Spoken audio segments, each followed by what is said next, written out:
Assalamualaikum warahmatullahi wabarakatuh. Di video yang kedua, video YouTube yang kedua, saya masih membahas mesin virtual, yaitu jenis, implementasi, dan contohnya. Contoh yang pertama, siklus hidup mesin virtual.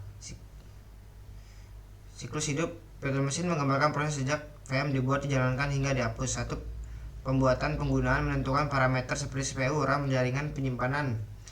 2. Pengoperasian VM berjalan di atas VMM dengan sumber daya virtual. 3. Cloning dan snapshot dapat disalin untuk dipulihkan kapan saja. 4. Penghapusan VMM menghapus konfigurasi dan data VM. Kemudian pembuatan dan cloning ini menimbulkan fenomena virtual machine sprawl, yaitu ketika terlalu banyak VM dibuat hingga sulit dikelola.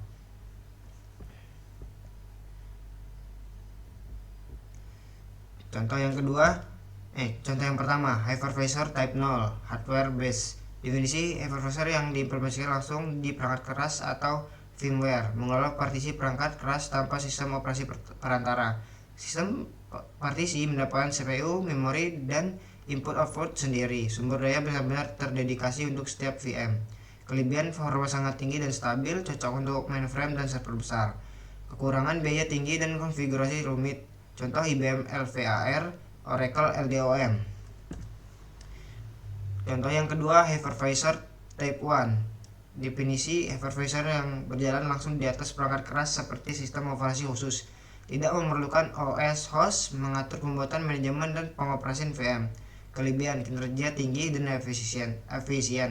Stabil untuk pusat data dan lingkungan produksi besar. Contohnya VMware, ESX, Citrix Server, Microsoft Hyper-V. Catatan, hypervisor ini juga menyediakan manajemen memori, penjadwalan CPU, dan keamanan, mirip dengan sistem operasi penuh. Contoh yang ketiga, hypervisor type 2, hosted. Definisi hypervisor yang berjalan di atas sistem operasi host layaknya aplikasi biasa, memanfaatkan sumber daya host untuk menjalankan VM. Dapat digunakan di laptop atau PC pribadi. Kelebihan, instalasi mudah dan ramah pengguna, cocok untuk eksperimen dan pembelajaran. Kekurangan, kinerja lebih rendah karena bergantung pada OS host. Contohnya VMware Workstation, VirtualBox, dan Parallel Desktop.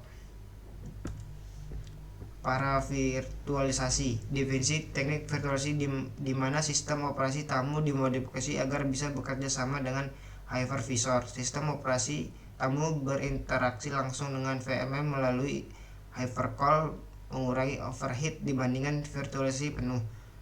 Kelebihan, performa lebih baik karena komunikasi langsung, penggunaan sumber daya lebih efisien.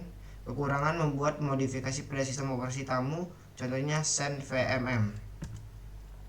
Virtualisasi lingkungan pemrograman. Definisi virtualisasi yang menciptakan lingkungan eksekusi khusus untuk bahasa pemrograman tertentu, bukan perangkat keras. Contohnya paling terkenal Java Virtual Machine dan NetCLR.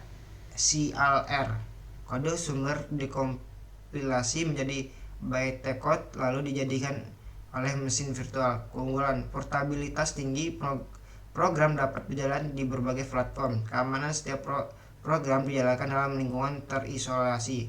Efisien, mendukung pengelolaan memori otomatis dan optimasi runtime slogan write once, run anywhere. Emulasi, menjalankan aplikasi yang dibuat untuk arsitektur CPU berbeda dengan cara menerjemahkan setiap instruksinya. Digunakan ketika program atau OS lama ingin dijalankan pada perangkat modern. Contohnya emulator PlayStation, emulator sistem operasi lama di PC baru. Kelebihan, memungkinkan kompatibilitas lintas arsitektur, berguna untuk riset dan pelestarian sistem lama. Kekurangan, kinerja lebih lambat karena seluruh instruksi diterjemahkan satu persatu. Pemahaman aplikasi. Metode isolasi tanpa meniru perangkat keras penuh, menggunakan satu kernel tapi memisahkan ruang aplikasi. Lebih ringan dan cepat dibandingkan virtual machine. Contoh Docker, Kubernetes, LCX, Linux, container, dan Solaris Zones. Kelebihan, startup cepat, penggunaan sumber daya efisien, mudah diotomatisasikan dan dikelola dengan alat orkestrasi. Catatan, banyak digunakan dalam komputasi awal dan pengembangan modern. Virtualisasi dan sistem operasi. Konsep virtualisasi mengaburkan batas antara sistem operasi dan perangkat keras. VM yang bertugas seperti sistem operasi mini yang mengatur sumber daya OS tamu berjalan seolah di atas perangkat keras asli. Manfaat isolasi antara sistem operasi. Manfaat perangkat keras lebih efisien, mendukung pengujian sistem yang aman tanpa mengganggu sistem utama. Penjadwalan CPU dan VM.